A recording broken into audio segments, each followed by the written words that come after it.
आप प्लेटो रिपब्लिक सुन रहे हैं। किताब 8। किताब का नाम नगरों और आत्मा का पतन। और अब ग्लुकान, मैंने कहा, हम इस निष्कर्ष पर पहुंचे हैं कि आदर्श राज्य में पत्नियां और बच्चे साझा होंगे। शिक्षा, शांति और युद्ध की खोज भी साझा होगी। सबसे श्रेष्ठ दार्शनिक और साहसी योद्धा उनके राजा होंगे। यह स्वीकार किया गया है, ग्लुकान ने जवाब दिया। हाँ, मैंने कहा, और हमने यह भी स्वीकार किया कि शासक जब अपने को नियुक्त करेंगे, अपने सैनिकों को उन घरों में रखेंगे जैसा हमने वर्णन किया था। ये घर सभी के लिए साझा होंगे और कुछ भी निजी या व्यक्तिगत नहीं होगा। उनकी संपत्ति के बारे में भी तुम्हें याद होगा हम क्या सहमत हुए थे। हाँ, ग्लुकान ने कहा, मुझे याद है कि किसी के पास भी निजी संपत्ति नहीं होगी। वे योद्धा और अभिभावक होंगे जो अन्य नागरिकों से केवल अपने भरण पोषण के लिए वार्षिक भुगतान प्राप्त करेंगे। वे स्वयं और पूरे राज्य की देखभाल करेंगे। यह सत्य है, मैंने कहा।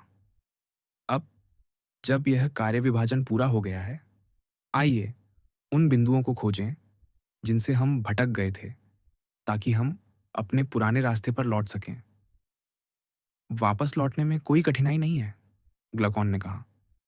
तुमने कहा था कि यह राज्य अच्छा होगा और वह व्यक्ति भी अच्छा होगा जो इसकी छवि को धारण करता है। यद्यपि जैसा अब स्पष्ट है, तुम्हारे पास राज्य और व्यक्ति के लिए और भी कई उत्तम बातें थीं। तुमने आगे कहा था कि यदि यह सच्ची अवस्था है तो अन्य अवस्थाएं झूठी हैं। तुमने यह भी कहा था कि 4 मुख्य प्रकार की सरकारें हैं, उनके दोष हैं और उन व्यक्तियों के दोष भी हैं जो इनसे संबंधित हैं। हमें इन सभी व्यक्तियों को देखना था और यह तय करना था कि कौन श्रेष्ठ है और कौन सबसे निकृष्ट। लेकिन तब पोल मार्कस और अदमंतस ने अपनी राय दी और तुमने फिर से शुरुआत की और हम उस बिंदु तक पहुंचे जहां हम अब हैं। तुम्हारी स्मृति बहुत अच्छी है, मैंने कहा। तो फिर, क्लकॉन ने जवाब दिया, एक योद्धा की तरह अपनी स्थिति पर वापस आओ। मैं वही प्रश्न दोबारा पूछता हूं। वे 4 प्रकार की सरकारें कौन सी हैं जिनका तुमने उल्लेख किया था? मुझे वही उत्तर दो जो तुम तब देना चाहते थे। यदि मैं दे सकता हूं तो अवश्य दूंगा, मैंने कहा। मैं विशेष रूप से जानना चाहता हूं, ग्लुकान ने कहा। वे 4 संविधान कौन से हैं जिनके बारे में तुमने बात की थी? इस प्रश्न का जवाब देना आसान है, मैंने कहा। मैं जिन 4 सरकारों की बात कर रहा था, उनके अलग-अलग नाम हैं। पहली है जो यूनान के क्रेते और स्पार्टा में देखी जाती है, जिसकी बहुत प्रशंसा होती है। दूसरी है अल्पतंत्र, जो उतनी स्वीकार्य नहीं है और कई बुराइयों से भरी है। तीसरी है प्रजातंत्र, जो स्वाभाविक रूप से अल्पतंत्र के बाद आता है, हालांकि यह उससे बहुत अलग है। और अंत में तानाशाही आती है, जो महान और प्रसिद्ध है, और यह इन सभी से भिन्न है। यह चौथी और सबसे बुरी अवस्था है। और इनके दोष क्या हैं? क्लकॉन ने पूछा। पहले, मैंने कहा, आइए क्रेते और स्पार्टा की प्रशंसित सरकार पर विचार करें। यह सम्मान और स्पर्धा की भावना से प्रेरित होती है, जिसे हम अमीरतंत्र कह सकते हैं। इसकी विशेषता है कुछ लोगों का शासन, जो धन और संपत्ति को महत्व देते हैं। लेकिन यह धीरे धीरे भ्रष्ट हो जाती है। कैसे? ग्लुकान ने पूछा। इसके शासक, मैंने कहा, अपने धन को छिपाने और जमा करने के लिए गुप्त कोषागार बनाएंगे। उनके पास दुर्ग होंगे जो उनके लिए घोंसले की तरह होंगे, जहां वे अपनी पत्नियों या उन लोगों के साथ समय बिताएंगे जिन्हें वे खुश करना चाहते हैं। ये काफी हद तक सत्य है, ग्लुकान ने कहा। और वे कंजूस होंगे, मैंने कहा, क्योंकि उनके पास खुलकर धन कमाने का कोई वैध तरीका नहीं होगा जिसे वे इतना महत्व देते हैं। वे दूसरों का धन अपनी इच्छाओं को पूरा करने के लिए खर्च करेंगे, चोरी छिपे आनंद लेंगे और कानून से उसी तरह भागेंगे जैसे बच्चे अपने पिता से डरकर भागते हैं। वे शिक्षा को सौम्यता से नहीं, बल्कि बलपूर्वक ग्रहण करेंगे, क्योंकि उन्होंने उसका तिरस्कार किया है जो सत्य और विवेक का साथी है। और दर्शन के बजाय व्यायाम और संगीत को सम्मान दिया है। निश्चित रूप से, ग्लकॉन ने कहा, यह सरकार अच्छे और बुरे का मिश्रण है। हाँ, मैंने कहा, इसमें मिश्रण है, लेकिन एक चीज सबसे अधिक स्पष्ट है, स्पर्धा और महत्वाकांक्षा की भावना। ये कामुक और सक्रिय तत्वों को बढ़ावा देती है। निश्चित रूप से, ग्लकॉन ने सहमति दी। यह इस सरकार का मूल और चरित्र है, मैंने कहा। इसे केवल रूपरेखा में वर्णित करने की आवश्यकता है, अधिक विस्तृत वर्णन की जरूरत नहीं, क्योंकि यह रूपरेखा ही न्याय और अन्याय को स्पष्ट करने के लिए पर्याप्त है। हमें पूरे राज्य और प्रत्येक व्यक्ति के चरित्र का वर्णन करने की जरूरत नहीं है। यह बहुत सत्य है, ग्लकॉन ने जवाब दिया। अब, मैंने कहा, ऐसी सरकार को कौन सा व्यक्ति प्रतिबिंबित करता है? वह कैसे अस्तित्व में आता है और उसका स्वभाव कैसा है? मुझे लगता है, अदमंतस ने कहा, स्पर्धा की भावना, जो इसकी विशेषता है, हमारे मित्र ग्लकॉन जैसी नहीं है। शायद, मैंने कहा, वह कुछ हद तक ग्लकॉन जैसा हो सकता है, लेकिन अन्य संदर्भों में वह बहुत अलग है। किन संदर्भों में? अदमंतस ने पूछा। वह दम्भी होगा, मैंने कहा, और कम संस्कारित, फिर भी संस्कृति का प्रेमी होगा। वह सुनना पसंद करेगा, लेकिन बोलने में रुचि नहीं लेगा। वह गुलामों के साथ कठोर व्यवहार करेगा, न कि शिक्षित व्यक्ति की तरह जो विनम्र होता है। वह स्वतंत्र लोगों के प्रति नम्र होगा और अधिकार का पालन करेगा। वह शक्ति और सम्मान का भूखा होगा। वह शासक बनने का दावा करेगा, न कि इसलिए कि वह वक्ता है या उसमें कोई ऐसी विशेषता है, बल्कि इसलिए कि वह योद्धा है और उसने कई हथियारों का उपयोग किया है। वह खेलकूद और शिकार का प्रेमी होगा। हाँ, अदमंतस ने कहा, यह वह व्यक्ति है जो अमीरतंत्र का प्रतिबिंब है। ऐसा व्यक्ति, मैंने कहा, युवावस्था में धनवानों से घृणा करता है, लेकिन जैसे जैसे उसकी उम्र बढ़ती है, वह उनके प्रति अधिक आकर्षित होता है, क्योंकि उसके स्वभाव में लालच है। वह नैतिकता के प्रति एकरूप नहीं है, क्योंकि उसने अपने श्रेष्ठ अभिभावक को खो दिया है। वह कौन है? अदमंतस ने पूछा। दर्शन, मैंने कहा, जो संगीत के साथ लचीला बन गया है। यह व्यक्ति के भीतर आकर निवास करता है और उसकी नैतिकता का पूरे जीवन रक्षक रहता है। बहुत अच्छा, अदमंतस ने कहा। अमीरतांत्रिक युवा ऐसा ही होता है, मैंने कहा, और वह अमीरतांत्रिक राज्य की तरह है। यह यथार्थ है, उन्होंने सहमति दी। उसका मूल कुछ इस प्रकार है, मैंने कहा। वह अपने साहसी पिता का छोटा पुत्र होगा, जो एक ऐसे शहर में रहता है जहां शासन खराब है। यह पिता सम्मान और पद स्वीकार करने से इनकार करता है, मुकदमों में नहीं पड़ता और अपने अधिकारों के लिए किसी तरह का संघर्ष नहीं करता। वह केवल इतना करता है कि परेशानियों से बच सके। और यह पुत्र कैसे अस्तित्व में आता है? अदमंतस ने पूछा। पुत्र का चरित्र तब बनने लगता है, मैंने कहा, जब वह अपनी मां को शिकायत करते सुनता है कि उसके पति को सरकार में कोई स्थान नहीं मिला, जिसके कारण वह अन्य महिलाओं के बीच सम्मानित नहीं है। वह देखती है कि उसके पति में धन कमाने, लड़ने या कानूनी लड़ाई में उत्साह की कमी है। वह जो कुछ भी उसके साथ होता है, उसे शांति से स्वीकार कर लेता है। वह केवल अपनी सोच पर ध्यान देता है और अपनी पत्नी की उपेक्षा करता है। इससे छिड़कर वह अपने पुत्र से कहती है कि उसका पिता आधा पुरुष है और बहुत आराम तलब है। वह उन सभी शिकायतों को दोहराती है जो अन्य महिलाएं उसके सामने व्यक्त करती हैं।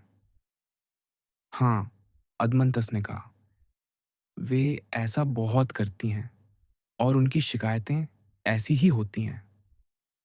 और तुम जानते हो, मैंने कहा, पुराने नौकर जो परिवार से वफादार होते हैं भी समय समय पर पुत्र से ऐसी ही बातें निजी तौर पर करते हैं। यदि वे देखते हैं कि कोई उसके पिता का धन ले रहा है या उस पर किसी तरह का अभियोग लगाने में विफल रहा है, तो वे कहते हैं कि जब वह बड़ा होगा तो वह ऐसे लोगों को सबक सिखाएगा। वह अपने पिता से बड़ा पुरुष बनेगा। जब वह बाहर जाता है तो वह ऐसी ही बातें सुनता और देखता है।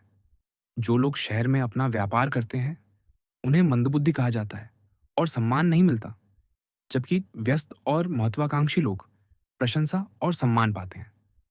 इस सब का परिणाम ये होता है कि युवक इन सभी बातों को सुनकर और देखकर, अपने पिता के शब्दों और उनके जीवन को करीब से देखकर और दूसरों की तुलना करके निराश हो जाता है। उसका पिता उसकी आत्मा के तार्किक सिद्धांत को बढ़ावा देता है, जबकि अन्य लोग क्रोध और लालसा को प्रोत्साहित करते हैं। यह बहुत सत्य है, अदमंस ने कहा। और चूंकि वह मूल रूप से बुरा नहीं है, मैंने कहा, वह इन दोनों प्रभावों के बीच संतुलन बनाता है। लेकिन जैसे जैसे वह बड़ा होता है, वह अपने पिता के तार्किक स्वभाव को छोड़ देता है और लालसा व स्पर्धा की ओर झुक जाता है। वह उन लोगों की संगति में आता है जो धन और सम्मान की खोज में रहते हैं, और इस तरह वह अमीरतांत्रिक चरित्र को अपनाता है। अदमंतस ने पूछा।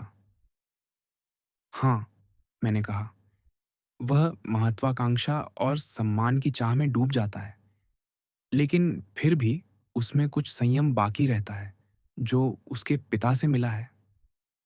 अब, मैंने आगे कहा, जब हम अल्पतंत्र की ओर बढ़ते हैं तो हम देखते हैं कि यह अमीर तंत्र से कैसे विकसित होता है। कैसे? ग्लकॉन ने पूछा। जब अमीर तंत्र में धन का संचय बढ़ता है, मैंने कहा, तो कुछ लोग बहुत धनी हो जाते हैं, जबकि अन्य निर्धन। यह असमानता तनाव पैदा करती है। धनी लोग अपनी शक्ति को बनाए रखने के लिए कानून बनाते हैं जो गरीबों को दबाते हैं। गरीब लोग विद्रोह करते हैं और इस संघर्ष से अल्पतंत्र जन्म लेता है, जहां कुछ धनी लोग शासन करते हैं। और इस अल्पतंत्र में क्या दोष है? ग्लकॉन ने पूछा। स्पष्ट है, मैंने कहा। जब भी तुम किसी राज्य में निर्धनता देखते हो तो उसके पड़ोस में चोर, झेपकतरे, मंदिर लुटेरे और हर तरह के अपराधी छिपे होते हैं। यह स्पष्ट है, ग्लकॉन ने सहमति दी। और क्या अल्पतांत्रिक राज्य में तुम्हें निर्धन लोग नहीं मिलते? मैंने पूछा। हाँ, ग्लकॉन ने कहा, लगभग सभी लोग जो शासक नहीं हैं निर्धन हैं। और क्या हम यह नहीं मान सकते, मैंने कहा, कि उनके बीच अपराधी बहुतायत में हैं, आवारा, जो हथियारों से लैस हैं और जिन्हें शासक ताकत के बल पर नियंत्रित करने की कोशिश करते हैं? निश्चित रूप से, ग्लकॉन ने कहा, हम ये मान सकते हैं। इन व्यक्तियों का यह स्वभाव, मैंने कहा, शिक्षा की कमी, खराब प्रशिक्षण और राज्य के दोषपूर्ण संविधान के कारण होता है। ये सत्य है, ग्लकॉन ने सहमति दी। तो यही है अल्पतंत्र का स्वरूप और उसकी बुराइयां, मैंने कहा। और शायद इसमें और भी बुराइयां हो सकती हैं, काफी हद तक, ग्लकॉन ने कहा। तो हम अल्पतंत्र को, जो सरकार का वह प्रकार है जिसमें शासक अपनी संपत्ति के आधार पर चुने जाते हैं, अस्वीकार करते हैं। अब हम उस व्यक्ति के स्वरूप और मूल पर विचार करें जो इस राज्य का प्रतिबिंब है। हर तरह से, ग्लकॉन ने सहमति दी। क्या अमीरतांत्रिक व्यक्ति इस तरह अल्पतांत्रिक व्यक्ति में नहीं बदल जाता? मैंने पूछा। कैसे? अदमंतस ने पूछा। एक समय आता है, मैंने कहा, जब अमीर तंत्र के प्रतिनिधि का पुत्र होता है। वह पहले अपने पिता के नक्शे दम पर चलता है, लेकिन अचानक वह राज्य को अपने खिलाफ पाता है। वह सब कुछ खो देता है, चाहे वह सेनानायक हो या किसी अन्य उच्च पद पर। उसे किसी जासूस के कारण मुकदमे में फंसाया जाता है और उसे या तो मार दिया जाता है या निर्वासित कर दिया जाता है, या उसकी नागरिकता छीन ली जाती है और उसकी सारी संपत्ति जब्त कर ली जाती है। इसके अलावा और कुछ नहीं, अदमंतस ने कहा। और उसका पुत्र, मैंने कहा, यह सब देखता और अनुभव करता है। वह बर्बाद हो चुका है। उसका डर उसे सिखाता है कि वह महत्वाकांक्षा और भावनाओं को अपने मन के सिंहासन से हटा दे। गरीबी से दबा हुआ वह धन कमाने में जुट जाता है। वह कंजूसी और कठोर परिश्रम से अपनी संपत्ति वापस लाता है। क्या वह अपनी आत्मा में लालची और कामुक तत्व को उस खाली सिंहासन पर नहीं बिठाता और उसे अपने भीतर का महान राजा नहीं बनाता, जो मुकुट और जंजीरों से बंधा है? ये बहुत सत्य है, अदमंस ने जवाब दिया। और जब वह तर्क और भावनाओं को अपने अधीन कर लेता है, मैंने कहा, वह उन्हें अपने पास आज्ञाकारी की तरह बिठाता है। वह उन्हें सिखाता है कि उनका स्थान क्या है। वह केवल धन और धनवानों की पूजा या प्रशंसा की अनुमति देता है। वह किसी अन्य चीज की महत्वाकांक्षा को इतना महत्व नहीं देता जितना संपत्ति और उसके साधनों को। सभी परिवर्तनों में, ग्लकॉन ने कहा, कोई भी इतना तेज या निश्चित नहीं है जितना महत्वाकांक्षी युवक का लालची युवक में रूपांतरण। और यह लालची युवक, मैंने कहा, अल्पतांत्रिक व्यक्ति है। हाँ, ग्लकॉन ने जवाब दिया, हर हाल में वह व्यक्ति जिससे वह उभरता है उस राज्य की तरह है जिससे अल्पतंत्र उत्पन्न होता है। तो आइए विचार करें, मैंने कहा, क्या उनके बीच कोई समानता है? बहुत अच्छा, ग्लकॉन ने सहमति दी। सबसे पहले, मैंने कहा, क्या वे इस बात पर एकमत नहीं हैं कि संपत्ति को सर्वोच्च मूल्य देना चाहिए? निश्चित रूप से, ग्लकॉन ने कहा।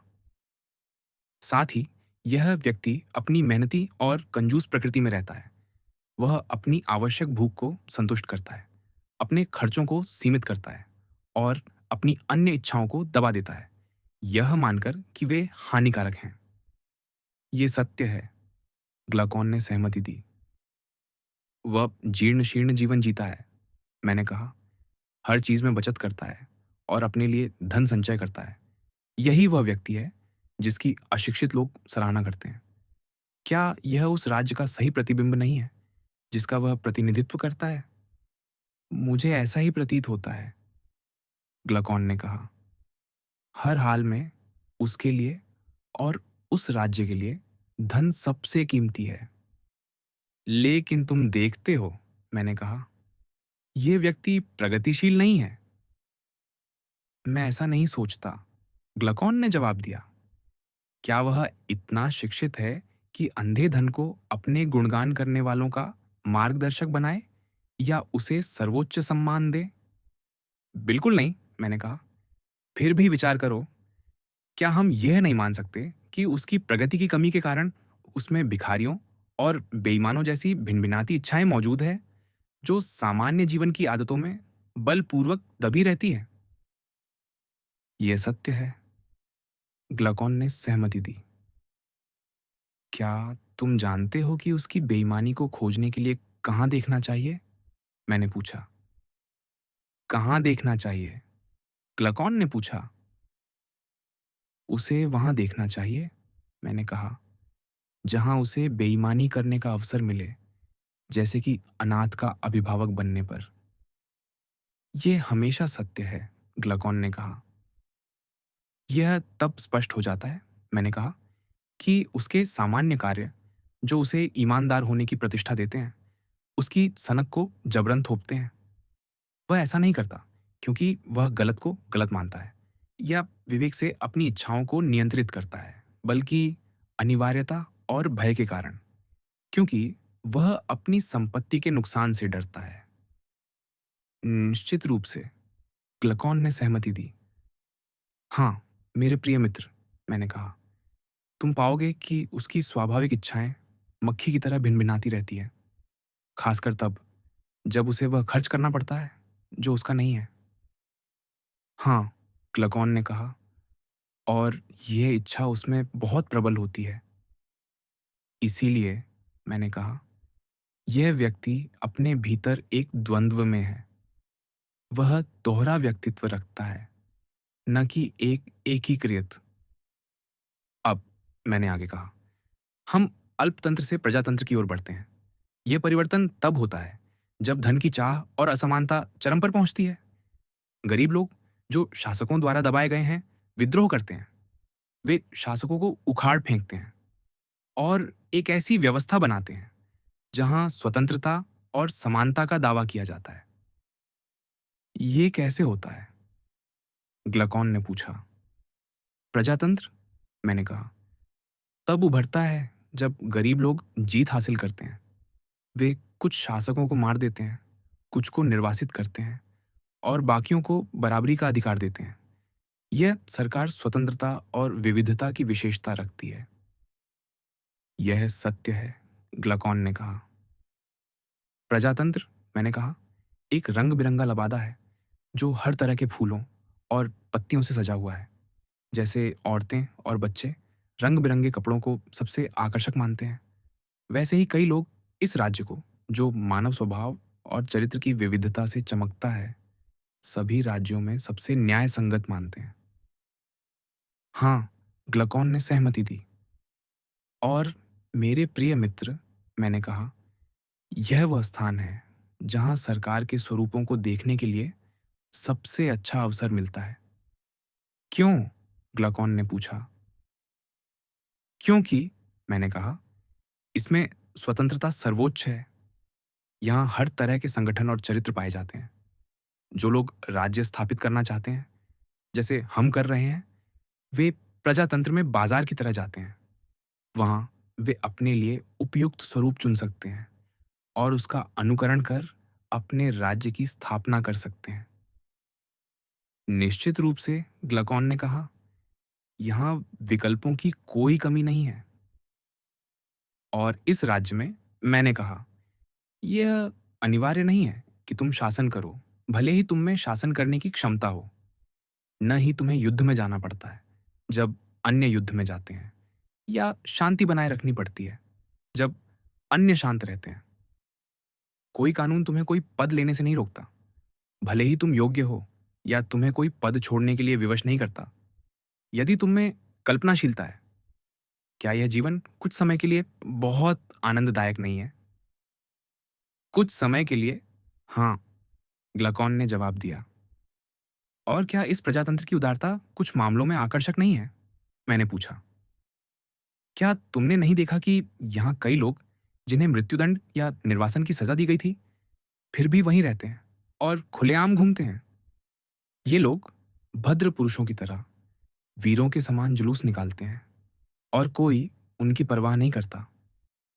हाँ, ग्लकॉन ने कहा, ऐसे कई लोग हैं।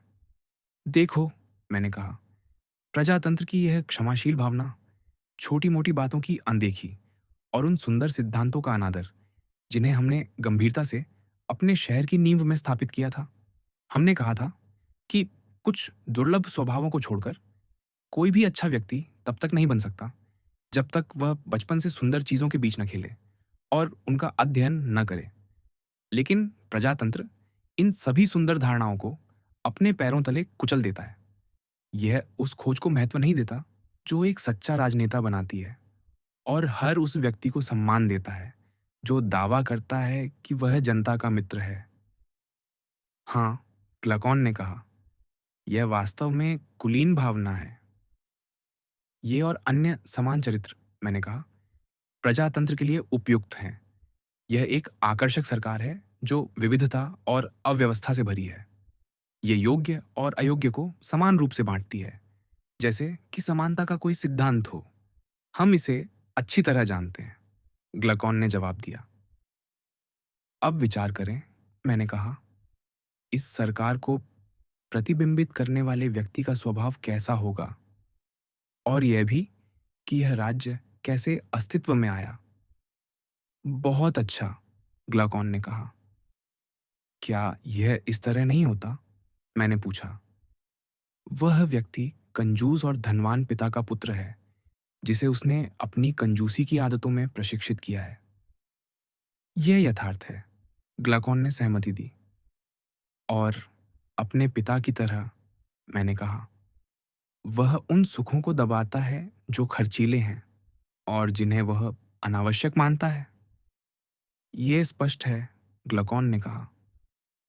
क्या तुम चाहोगे, मैंने पूछा, कि हम स्पष्टता के लिए यह अलग करें कि आवश्यक और अनावश्यक सुख क्या हैं। हाँ, मैं चाहूँगा, ग्लूकोन ने जवाब दिया। क्या वे सुख आवश्यक नहीं हैं? मैंने कहा, जिनसे हम बच नहीं सकते और जिनकी पूर्ति हमारे लिए लाभकारी है? ये सुख इसलिए उचित है क्योंकि हमारा स्वभाव हमें इनके लिए बाध्य करता है। वे हितकारी और आवश्यक दोनों हैं। यह सत्य है, ग्लूकोन ने सहमति दी। क्या हम यह कहने में गलत होंगे? मैंने पूछा। नहीं, हम गलत नहीं होंगे, ग्लूकोन ने कहा। और वे इच्छाएं जिनसे व्यक्ति बच सकता है, यदि वह युवावस्था से अनुशासन में रहे, मैंने कहा, जो कोई अच्छा नहीं करती और कुछ मामलों में अच्छे के विपरीत हैं, क्या हम इन्हें अनावश्यक कहने में सही नहीं हैं? हाँ, निश्चित रूप से, ग्लूकोन ने सहमति दी। मान लो, मैंने कहा, हम एक उदाहरण चुनें ताकि हम इनके बारे में एक सामान्य धारणा बना सकें। बहुत अच्छा, ग्लूकोन ने कहा। क्या खाने की इच्छा यानी सादा भोजन और उतने ही मसाले जितने स्वास्थ्य और ताकत के लिए लाभकारी हैं, आवश्यक नहीं है? मुझे ऐसा ही लगता है, ग्लूकोन ने जवाब दिया। खाने का सुख दो तरह से आवश्यक है, मैंने कहा। यह हमारे लिए लाभकारी है और जीवन को बनाए रखने के लिए जरूरी है। हाँ, ग्लूकोन ने सहमति दी। लेकिन मसाले केवल तभी अच्छे हैं जब वे स्वास्थ्य के लिए लाभकारी हों, मैंने कहा। निश्चित रूप से, ग्लूकोन ने कहा।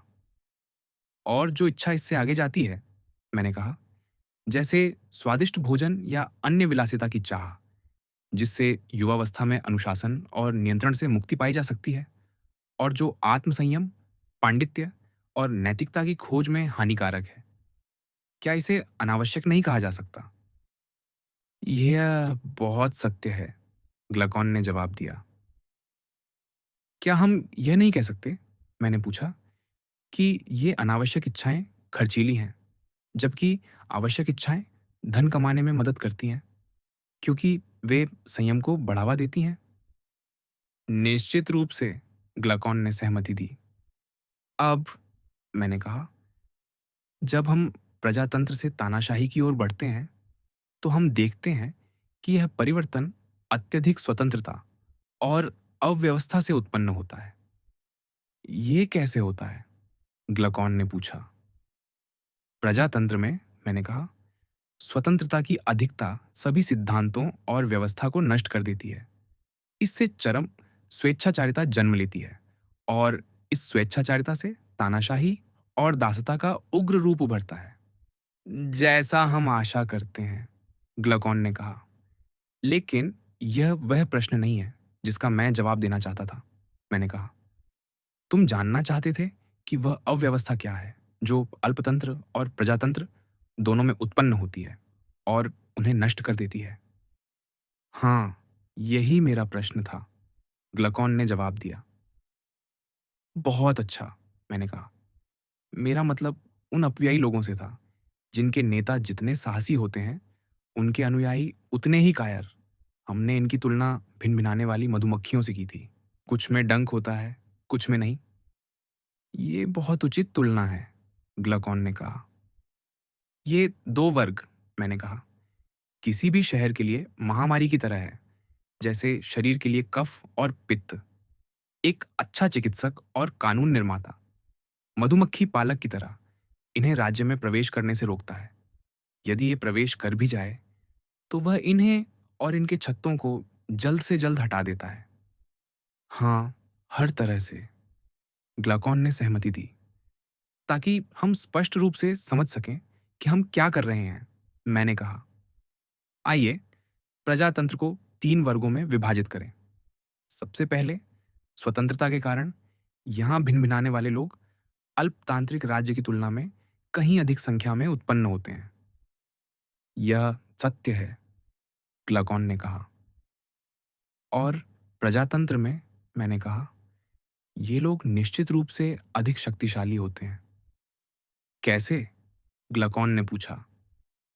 क्योंकि, मैंने कहा, अल्पतांत्रिक राज्य में इन्हें अयोग्य माना जाता था और महत्वपूर्ण पदों से हटाया जाता था, जिसके कारण वे शक्ति प्राप्त नहीं कर पाते थे। लेकिन प्रजातंत्र में ये सबसे प्रमुख शासक शक्ति बन जाते हैं।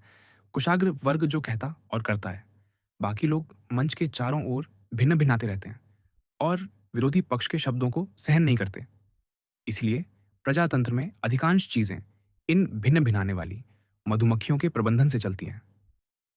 यह बहुत सत्य है, ग्लकॉन ने सहमति दी।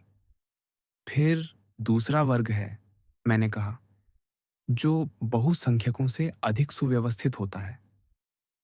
वह कौन है? ग्लकॉन ने पूछा। यह व्यापार करने वाला वर्ग है, मैंने कहा, जो राष्ट्र में सबसे संपन्न होता है। यह स्वाभाविक है, ग्लकॉन ने कहा। ये वे लोग हैं, मैंने कहा, जिन्हें सबसे अधिक निचोड़ा जाता है और जिनसे भिन भिनाने वाली मधुमक्खियां सबसे अधिक शहद चूसती हैं। क्यों? ग्लाकॉन ने कहा। जिनके पास कम है, उनसे बहुत कम निचोड़ा जा सकता है। और यह धनवान वर्ग, मैंने कहा, वह है जिस पर मधुमक्खियां पनपती हैं। यह ठीक वैसा ही है, ग्लकॉन ने कहा। तीसरा वर्ग जनता है, मैंने कहा, जो उन लोगों से बनी है जो अपने हाथों से काम करते हैं। वे राजनीति में हिस्सा नहीं लेते और उनके पास जीवन यापन के लिए बहुत कुछ नहीं होता। लेकिन जब वे एकत्र होते हैं तो प्रजातंत्र में यह सबसे बड़ा और सबसे शक्तिशाली वर्ग बन जाता है। ये सत्य है, ग्लाकॉन ने सहमति दी। लेकिन यह बहुसंख्यक वर्ग तब तक एकत्र नहीं होता जब तक उसे शहद का कुछ हिस्सा न मिले। और वे उस हिस्से को कैसे प्राप्त करते हैं? मैंने पूछा। क्या उनके नेता धनवानों की संपत्ति छीनकर उसे जनता में बांट नहीं देते, ये सुनिश्चित करते हुए कि उसका बड़ा हिस्सा उनके लिए ही आरक्षित रहे? हाँ, ग्लकॉन ने कहा, वे उसी हद तक हिस्सेदारी करते हैं। और जिन लोगों की संपत्ति छीनी जाती है, मैंने कहा, वे जनता के सामने अपनी रक्षा करने के लिए विवश हो जाते हैं, जितना संभव हो। वे और क्या कर सकते हैं? ग्लकॉन ने पूछा। और तब, मैंने कहा, यद्यपि उनकी कोई इच्छा परिवर्तन की नहीं होती, अन्य लोग उन्हें जनता के खिलाफ षड्यंत्र रचने और अल्पतंत्र का समर्थन करने का आरोप लगाकर बदल देते हैं। यह सत्य है, ग्लाकॉन ने सहमति दी। अंत में, मैंने कहा, जब वे देखते हैं कि जनता न केवल उनकी सहमति से, बल्कि अज्ञानता और गलत सूचनाओं के कारण जो धोखेबाज लोग फैलाते हैं, उन्हें नुकसान पहुंचाती है, तब वे वास्तव में अल्पतांत्रिक बनने को मजबूर हो जाते हैं। वे ऐसा बनना नहीं चाहते, लेकिन मधुमक्खी के डंक की तरह ये परिस्थितियां उन्हें क्रांति की ओर धकेल देती हैं। यह पूरी तरह सत्य है, ग्लकॉन ने कहा। तब शुरू होता है महाभियोग, मुकदमे और एक दूसरे के खिलाफ फैसले, मैंने कहा। यह सत्य है, ग्लकॉन ने सहमति दी।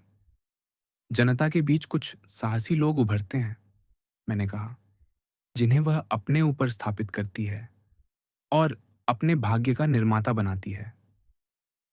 हाँ, यही उसका तरीका है, ग्लकॉन ने कहा। यही वह कारण है, मैंने कहा, जिससे निरंकुश शासक उभरते और फलते फूलते हैं। वे रक्षक के रूप में शुरू होते हैं और धीरे धीरे निरंकुश बन जाते हैं। हाँ, ये काफी स्पष्ट है, ग्लकॉन ने सहमति दी।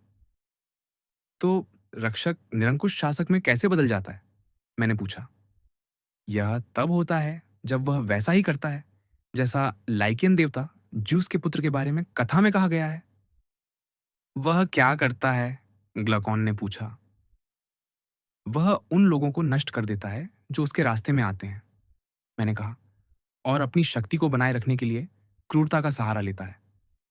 वह उन लोगों को चुनता है जो उसकी प्रशंसा करते हैं और उसके साथी बनते हैं, जबकि अच्छे लोग उससे घृणा करते हैं और उससे बचते हैं।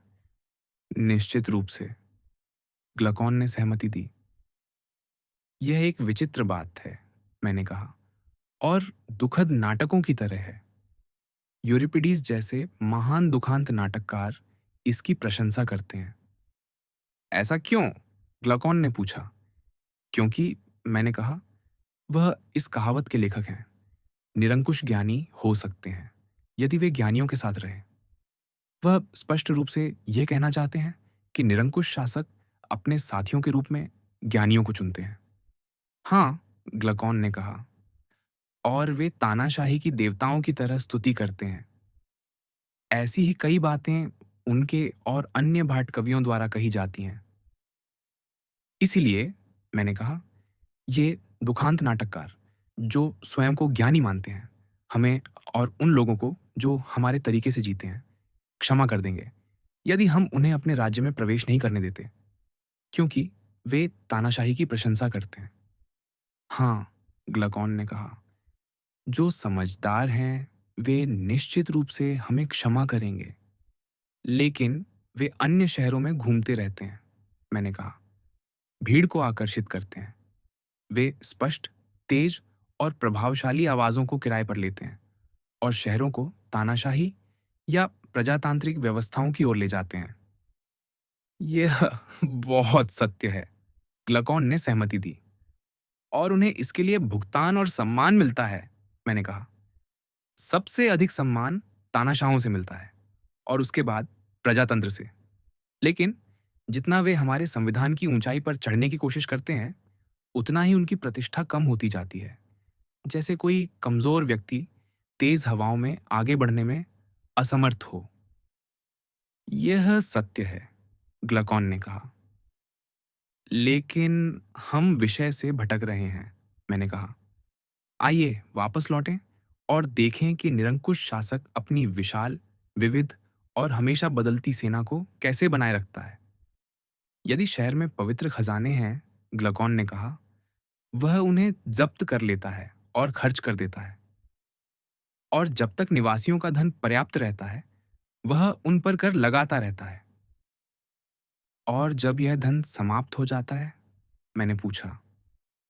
तब, ग्लकॉन ने जवाब दिया, वह और उसके खुशमिजाज साथी, चाहे पुरुष हों या महिलाएं, उसके पिता की संपत्ति से अपना भरण पोषण करते हैं। क्या आप ये कहना चाहते हैं, मैंने पूछा, कि लोग जिनसे उसने अपनी शुरुआत की वही उसकी देखभाल करेंगे और उसके साथी बनेंगे?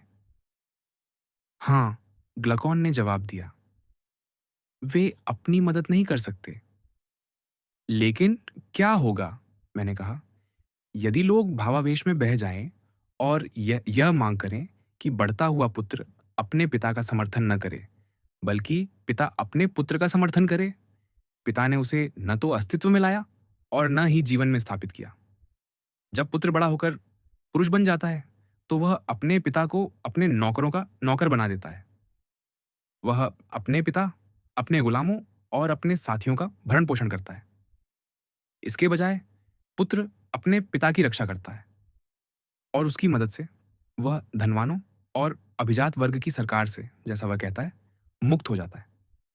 इस तरह वह अपने पिता और उनके साथियों को बाहर निकाल देता है, जैसे कोई दूसरा पिता अपने घर से विद्रोही पुत्र और उसके अवांछित साथियों को निकाल देता है। स्वर्ग की सौगंध, ग्लकॉन ने कहा।